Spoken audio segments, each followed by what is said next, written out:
I was standing in my foyer, my hand hovering over the doorknob, checking my reflection in the hallway mirror one last time. I looked tired.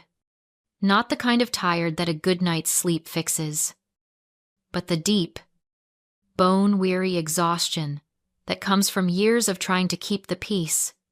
I adjusted my coat, took a breath, and reached for the handle. I was heading to my sister Vanessa's house for what she called a reconciliation brunch.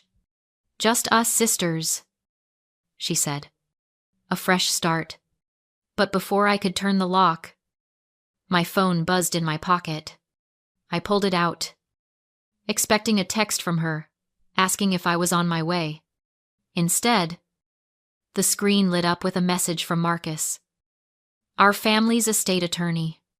3 words. All capital letters. Call me. Now. Do not go there. I froze. The urgency in those words cut through the morning silence like a siren. My thumb hovered over the screen for a split second before I hit dial. Marcus answered before the first ring could even finish. Catherine, listen to me very carefully, he said, his voice dropping to a harsh whisper that made the hair on my arms stand up. Do not go to that house. Do not eat anything she gives you. Lock your door right now. I'm coming over. That was the moment the floor dropped out of my life. I froze in my own hallway, my heart hammering against my ribs. Before I tell you what he showed me, drop a comment and let me know where you're watching from tonight. I want to see how far this story travels. 20 minutes later, Marcus arrived. He didn't even bother with an umbrella. Just marched up my walkway in the freezing rain, clutching a thick plastic folder against his chest like it contained nuclear codes. When I opened the door, he didn't offer a hug or a greeting.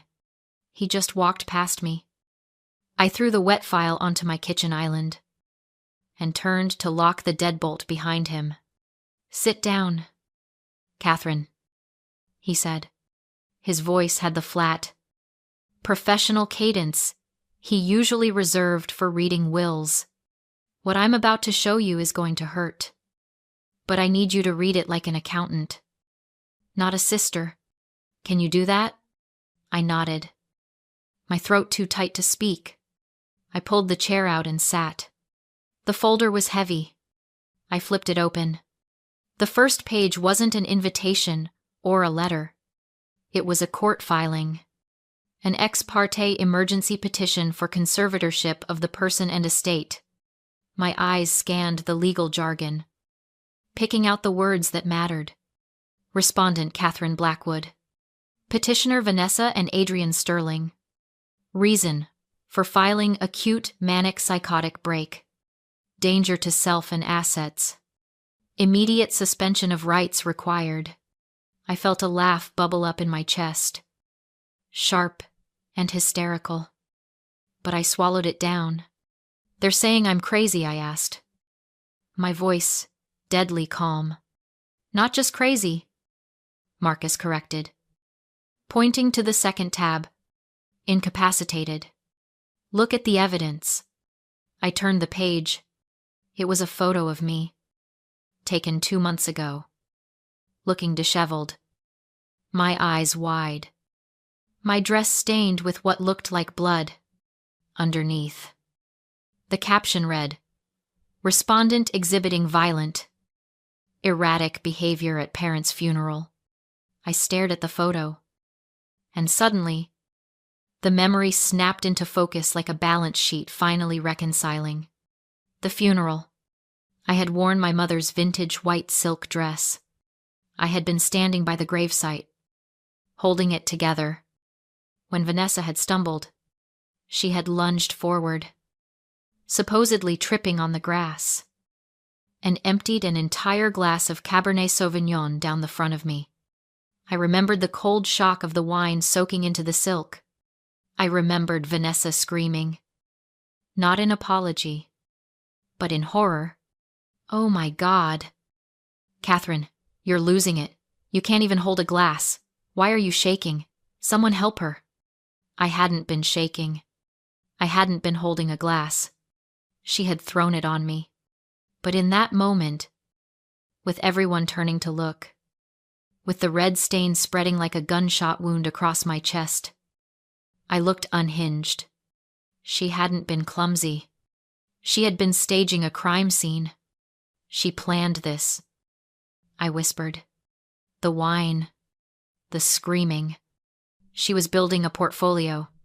I flipped through the rest. Affidavits from concerned friends I had never met. A log of missed appointments that Adrian must have deleted from my cloud calendar. It was a masterpiece of fiction. They weren't just trying to take control. They were trying to delete my personhood. Why, I asked, looking up at Marcus. Why go this far? I pay her credit card bills. I pay the property taxes on the manor. Why destroy the golden goose? Marcus didn't say a word. He just slid a single sheet of paper across the granite counter. It was a property appraisal for Blackwood Manor. $14.5 million. The number sat there, bold and black. I stared at it. I had been paying $45,000 a year in property taxes to keep that house in the family, treating it like a heritage site, a liability I was honored to carry. Vanessa didn't see a home. She saw a lottery ticket. She saw $14 million that was currently locked in a trust she couldn't access unless the trustee me was declared incompetent. The coldness that washed over me then wasn't fear. It was the icy, clinical detachment I felt when I found a discrepancy in a client's ledger. This wasn't a family tragedy. It was a fraud case. And I was the auditor. I closed the folder. My hands were steady. Okay, I said. They want a crazy sister. They're going to get a forensic investigation instead. I opened my laptop. The screen glowed with the familiar blue light of my workspace. Usually a place of order and logic. But today, the first thing that popped up wasn't a spreadsheet. It was a notification from social media. Vanessa Sterling is live. My finger hovered over the trackpad. I knew I shouldn't look. I knew it would only poison me. But I needed to know the narrative before I could dismantle it. I clicked. The video filled the screen. Vanessa was sitting in her sun-drenched living room. The perfect picture of distressed elegance. She wasn't wearing her usual designer glam. She was in a soft, oversized beige sweater, hugging her knees, looking small and vulnerable. Her eyes were red-rimmed, glistening with tears that didn't quite fall but caught the ring light perfectly. I didn't want to do this, she whispered to the camera, her voice cracking just enough to break hearts. But I know you guys have noticed I haven't been posting. The truth is, my family is in crisis. My sister, Catherine. We love her so much. But she's sick. She's spiraling. We tried to have a quiet intervention today. A brunch just to talk. But she wouldn't even open the door. She's paranoid. She thinks we're enemies. And it just breaks me, because we might have to make some really hard legal decisions to protect her from herself. The comments were scrolling by so fast they blurred. You're such a good sister. Praying for her. Mental illness is so hard on the family. Do whatever it takes to save her. V. I watched. And for a second, I felt the old urge to scream, to defend myself, to type in the chat that she was lying. But then, the forensic part of my brain took over. I leaned back and dissected the performance. This wasn't just lying. It was something far more sophisticated. It was the concern troll tactic. You see, the most dangerous enemy isn't the one who screams at you in public. It's the one who cries for you. Concern trolling is a weaponized form of empathy. By framing her aggression as protection and her greed as burden, Vanessa stripped me of my right to be angry. If I fought back now, I wouldn't look like a victim standing up for herself. I would look like a deranged patient attacking her caregiver. She wasn't just stealing my assets. She was preemptively stealing my credibility. She was using the language of love to construct a cage. It is the ultimate gaslight because it recruits the rest of the world to help hold the door shut. I closed the tab. The anger in my chest was cold now. Solid and heavy like a stone. Okay. Vanessa, I said to the empty room. You want to play narrative. Let's look at the data. I opened a new window and logged into my personal cloud accounts. If they were claiming I had a history of confusion and missed obligations, they had to have manufactured a paper trail. I pulled up my digital calendar for the last 6 months. At first glance, it looked like a disaster zone.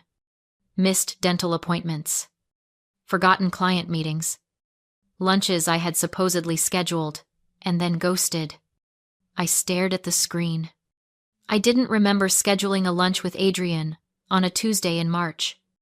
I definitely didn't remember missing a tax deadline in April. I clicked on the metadata for the entry. Created by user Catherine. Modified by user admin. I checked the login history. My stomach turned. There were logins from a device I didn't own, an iPad Pro, located at an IP address in the historic district. Vanessa's house. It wasn't dementia. It was Adrian. He had been logging into my synced calendar for months, quietly deleting reminders, moving appointments by an hour so I'd show up late, and planting events I never agreed to so I'd look like I forgot them. He hadn't just watched me struggle. He had engineered the stumbling blocks. Every time I had apologized for being late, every time I had questioned my own memory, he had been there, smiling, telling me I was just stressed and overworked. It was a digital lobotomy.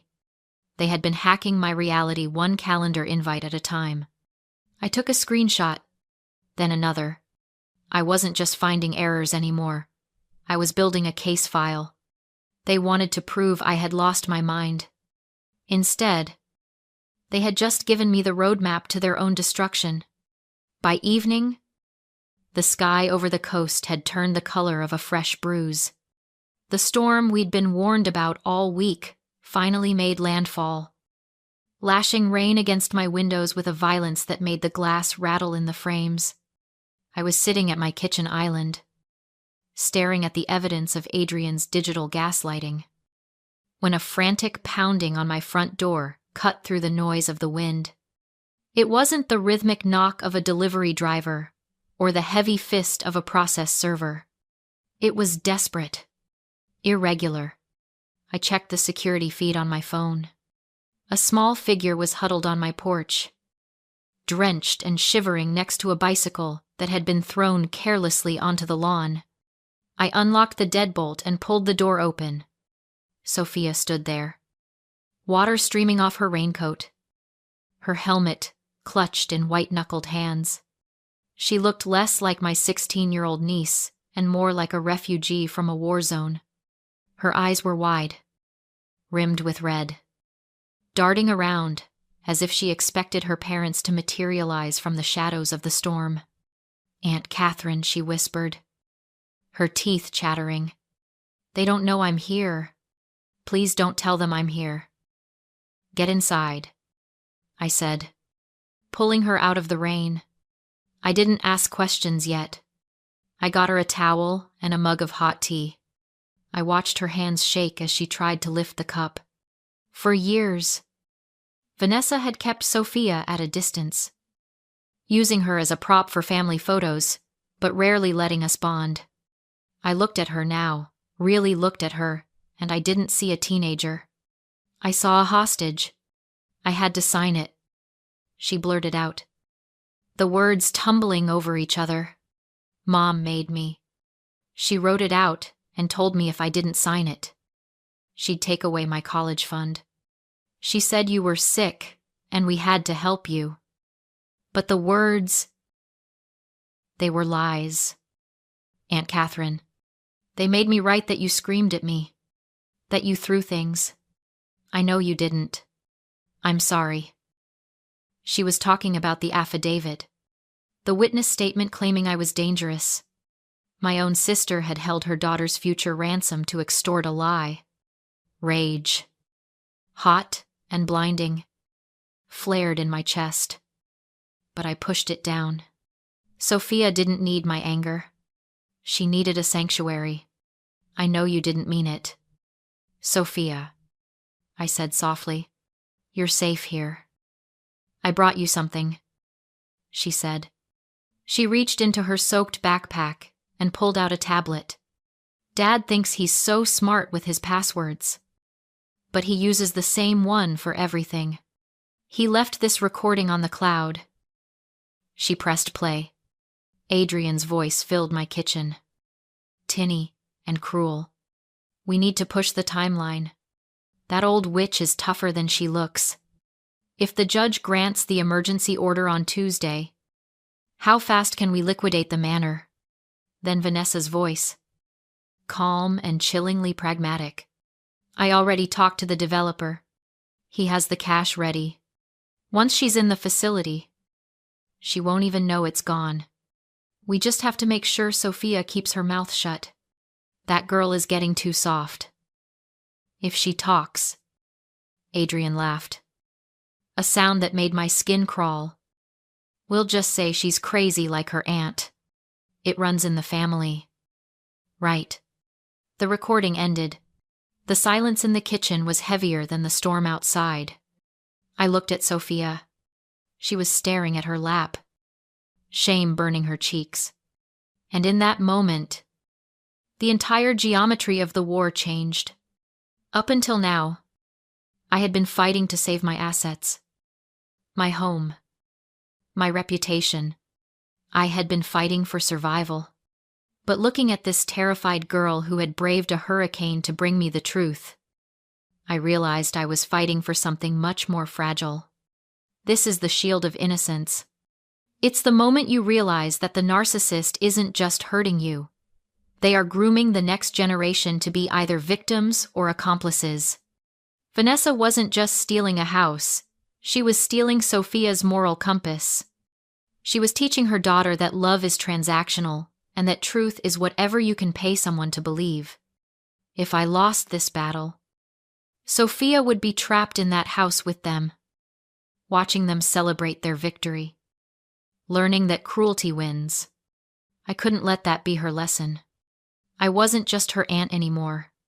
I was the only thing standing between her and a lifetime of becoming them. I reached out and covered her hand with mine. My voice was steady, stripped of all fear. "You did good. Sophia," I said, "you just gave me the weapon I needed to end this. And I promise you, they are never going to threaten you again." I took the tablet. It wasn't just evidence. It was a declaration of war. By midnight, Marcus had returned to my kitchen, shaking the rain off his coat. The atmosphere in the room had shifted from fear to the cold, electrified focus of a war room. Sophia was asleep in the guest room, exhausted by her bravery, while Marcus and I dissected the data from Adrian's tablet. We found the smoking gun in a hidden folder labeled Project Phoenix. It wasn't a plan, it was a done deal.